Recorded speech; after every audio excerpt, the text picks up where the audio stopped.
Maybe it's just me, bruh, but sometimes I find myself overreacting. Sometimes I find myself being too defensive, thinking people are coming for me. Sometimes I even find myself killing an ant with a sledgehammer. Maybe it's just me, but just in case it's you too,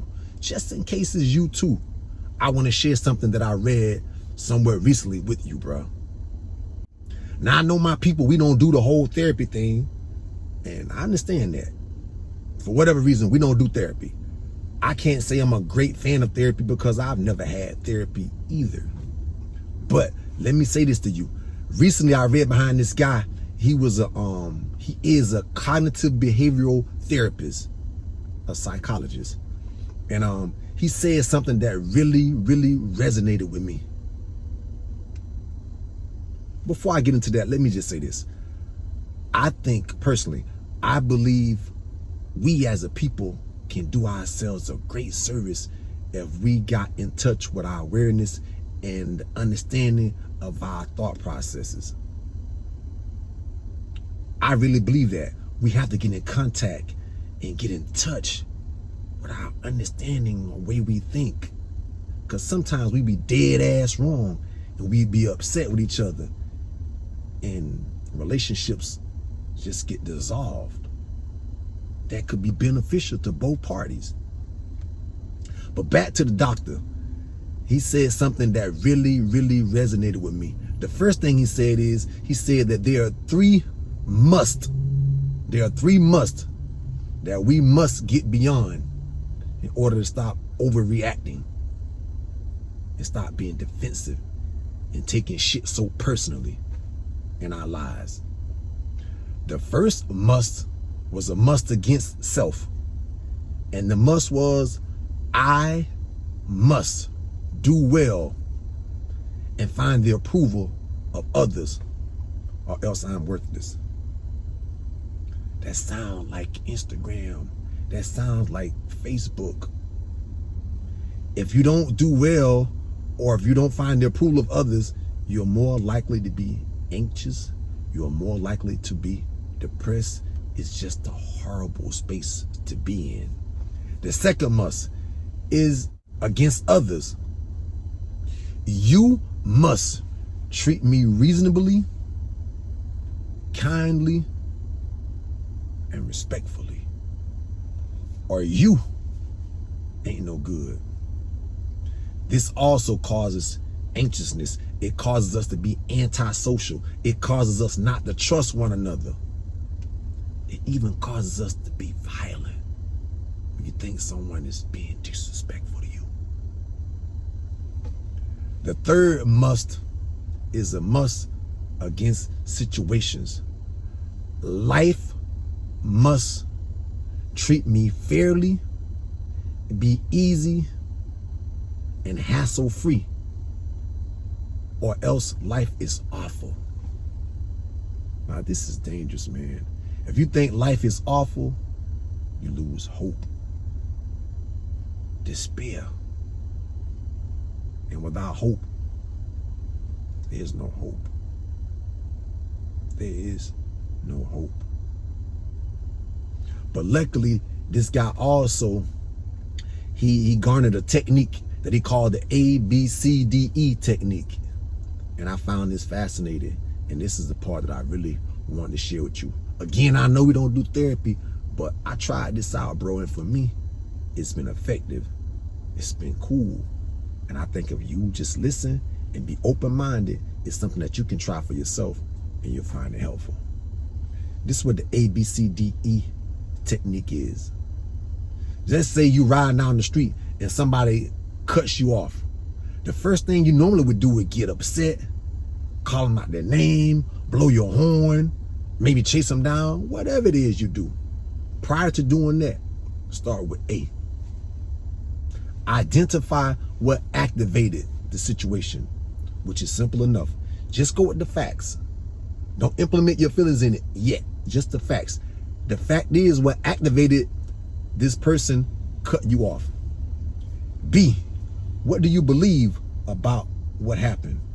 This one you could bring in and interject your feelings about how you feel about it. You believe the person cut you off because they were on their damn cell phone, because they were talking, playing with the damn radio. They're an idiot. They can't damn drive. They need to get their ass off the road. That's what you believe. See, what's the consequences of those beliefs? How do you feel about it? I just want to get in my car and run them down, shoot them a bird, or better yet, catch them at the light and snatch them out the car and get on the earth.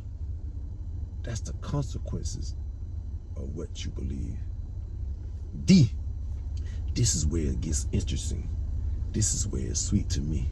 This is what really resonates with me. D, dispute what it is you believe. Dispute it. What if you said, instead of they're idiot, they need their ass kicked?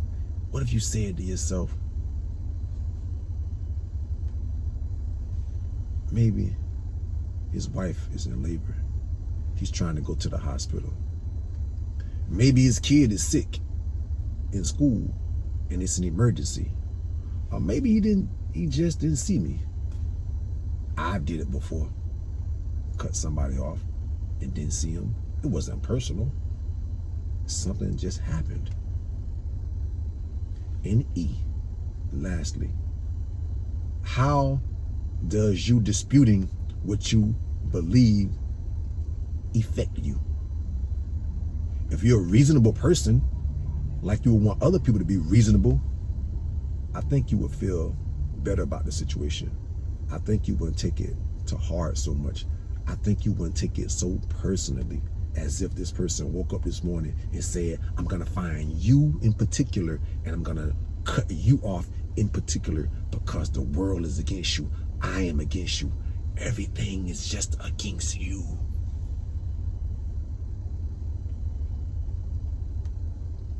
Again, man, I tried the technique. It's been helpful for me. And I believe if you try it, it'll be helpful for you as well. It's a couple other things this guy said. I don't want to make the video too long, but I want to share with you. A couple other things he said that causes us to be depressed and take things too personally. A couple of beliefs that we hold true. I'm going to share those with you. I'm going to end the video. The first thing he shared was you have the belief that you have to be competent and good at everything, and that's not true. The second thing he said was you think it's catastrophic if things don't go just the way you plan them to go.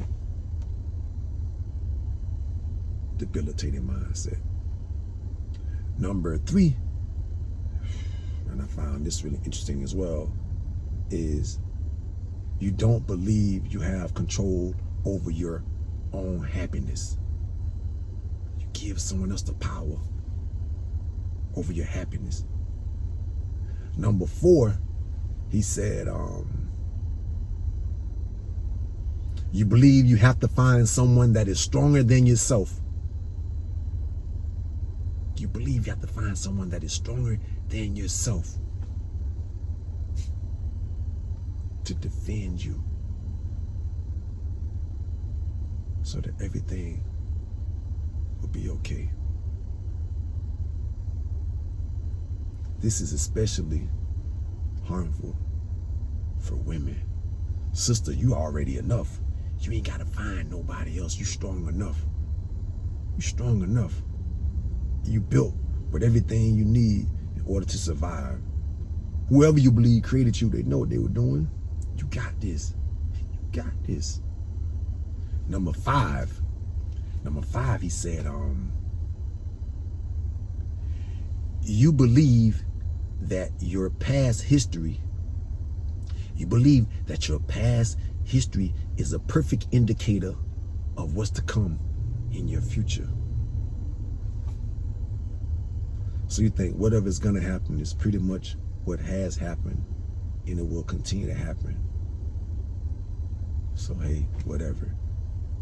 You have to learn how to leave your past in your past and walk towards your future with hope and enthusiasm. And the last thing he said is you believe that every problem has a perfect solution. And if you can't find the perfect solution, you're worthless. And I'm here to tell you, every problem doesn't have a perfect solution. Sometimes you're given problems not to solve the problem, but to work through the process of solving the problem, so you'll be better equipped for opportunity that's in your near future. So give yourself a break. Give others a break. Let's be more empathetic.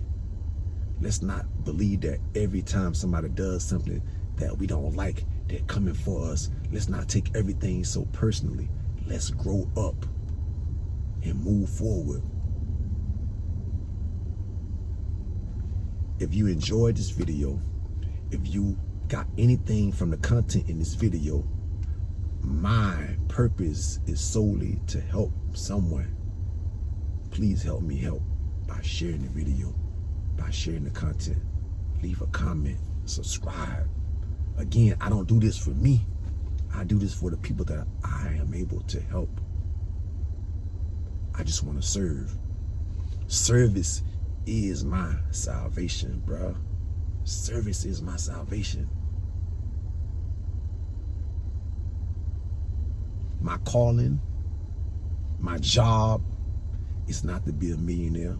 It's not to get 1 million subscribers on YouTube or Instagram. My calling is to serve. And if I can serve, I would deem myself as a success. So if you want to help me, you want to help others, help me to be successful by helping others. Share the vid. Until next time, TIMS. This is my story.